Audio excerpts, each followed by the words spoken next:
Hi everyone, welcome back to another video. Today in this video, I am going to discuss about the modal verbs and also types. First of all, what are modal verbs?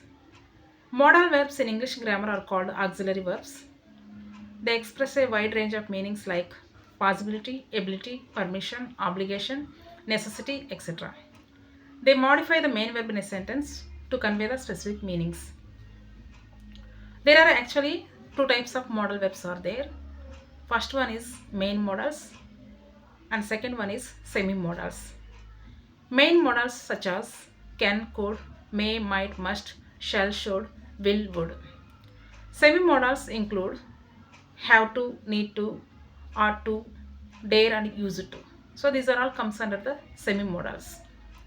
But each type expresses a different shade of meaning such as asking for permission or else giving a strong advice. But how to use modal verbs in a sentence? To use modal verbs in a sentence, so modal verbs are placed directly before the main verb, which should be in its base form. Modal verbs do not change for the person or number, so the structure remains the same for subjects like I, we, you, they, he, she, it. To form a negative sentence, not is added for the negative sentences. To create a question, modal verb comes to the beginning of the sentence before the subject. So let's see some structures, how to use modal verbs in a sentences, then only you will easily understand. Positive sentence structure is subject plus modal verb plus base form of the main verb, that is called base verb. For example, she plus can plus speak three languages. She can speak three languages. Negative sentence structure is subject plus modal verb plus not plus base verb. For example, she plus can plus not plus speak three languages. She cannot speak three languages. So, modal verbs do not follow the forms like don't or doesn't. Instead, not is used for the negative sentences. So, here not is used for this negative sentence. Question structure is modal verb plus subject plus base verb. For example, can plus she plus speak three languages. Can she speak three languages? So it is formally known as interrogative sentence. In these interrogative sentences, modal verb comes to the beginning of the sentence before the subject.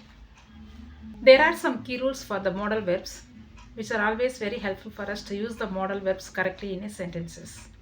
First one is always use the base form. The main verb following the modal verb is always in its base form without to. For example, she can too play the piano.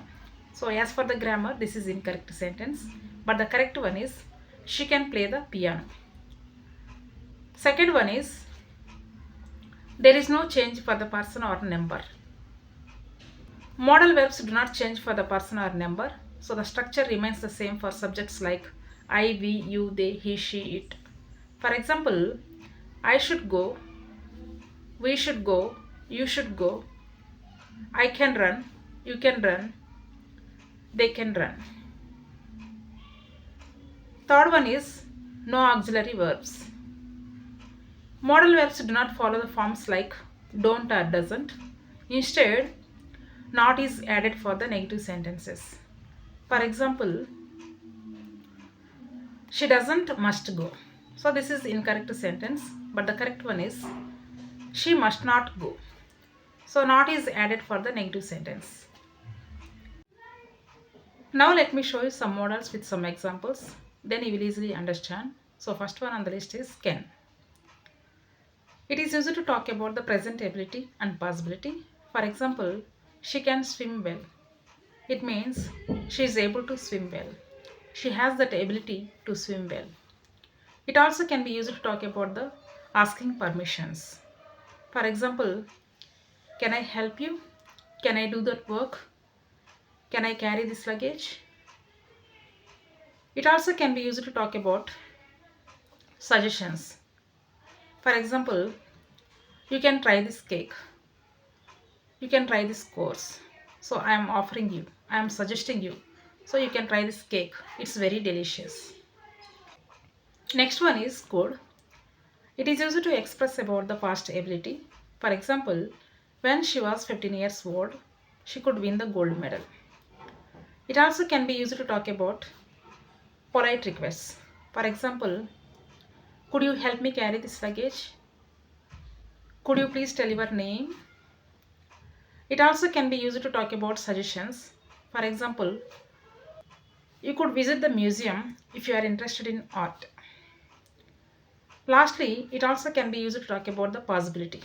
For example, it could rain today. She could win the competition. Next one is will. It is used to talk about the future actions. For example, I will call you tomorrow. I will meet her tomorrow. It also can be used to talk about promises.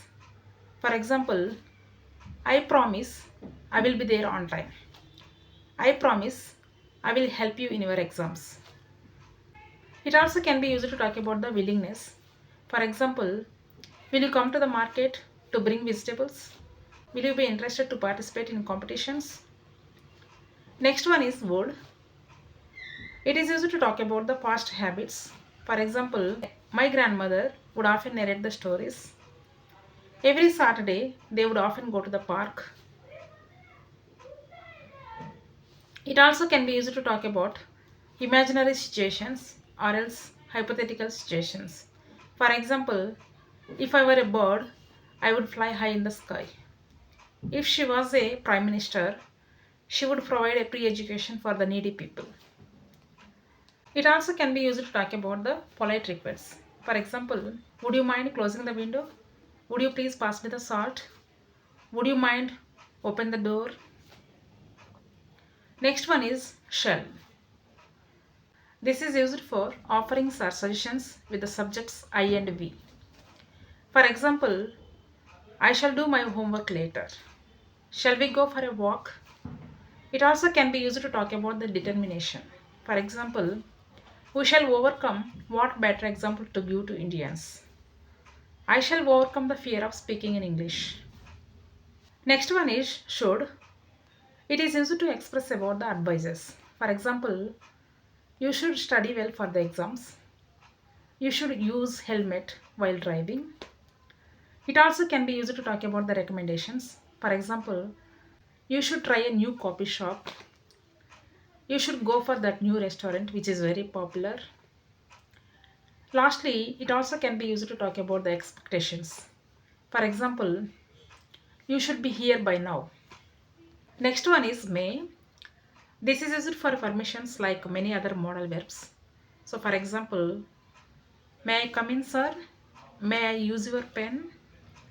It also can be used to talk about the possibility. For example, they may see him tomorrow before they leave.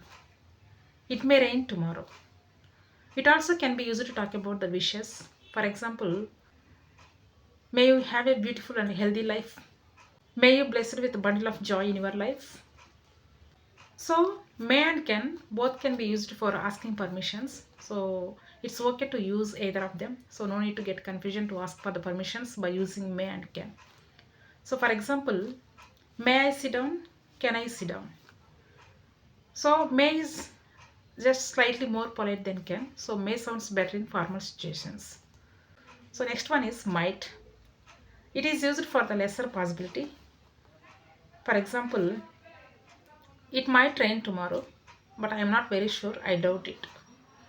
It also can be used for the suggestions. For example, you might try this cake, you might try this course. So to talk about such type of suggestions, so might is used. Next one is must. This is the last one on the list of main modals.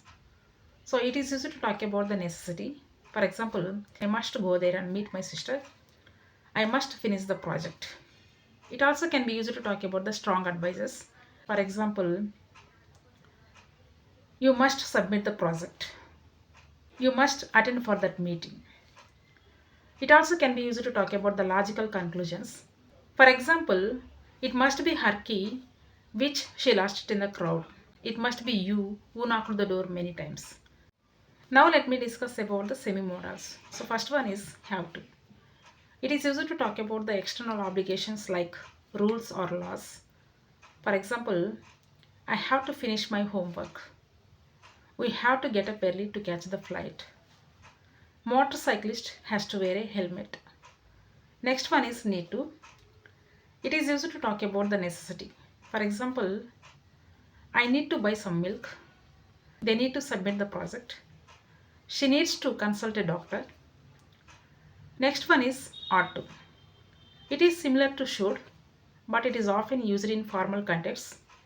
But both ought to and should express about the obligation, necessity, and recommendation.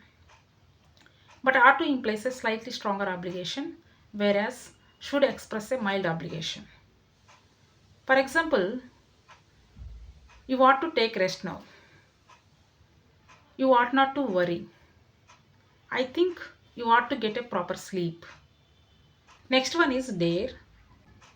It is used as a semi-modal or else main verb to express the courage or boldness to do something or else to express the anger at something. But it is often used negatively. For example, I dare not drive this car. Dare anyone go there? He did not dare to stop him. How dare you to ask him? Next one is used to. It is used to talk about something which we did regularly in the past but do not do it now. For example, I used to go for a jogging every Sunday, but now I don't. They used to go for a campaign every summer. They used to go for a fishing every Sunday. Modal verbs are very essential in English to express about the different situations. So mastering modal verbs is crucial for success in school exams as well as it helps to improve your writing and speaking and makes the daily communication clearer. So this will help you to use modal verbs confidently whether in classroom or else in real life conversations. So using modal verbs makes your writing and also speech more precise and expressive. So that's all about this video. I hope you will find this video helpful. Thank you so much for watching this video. Bye.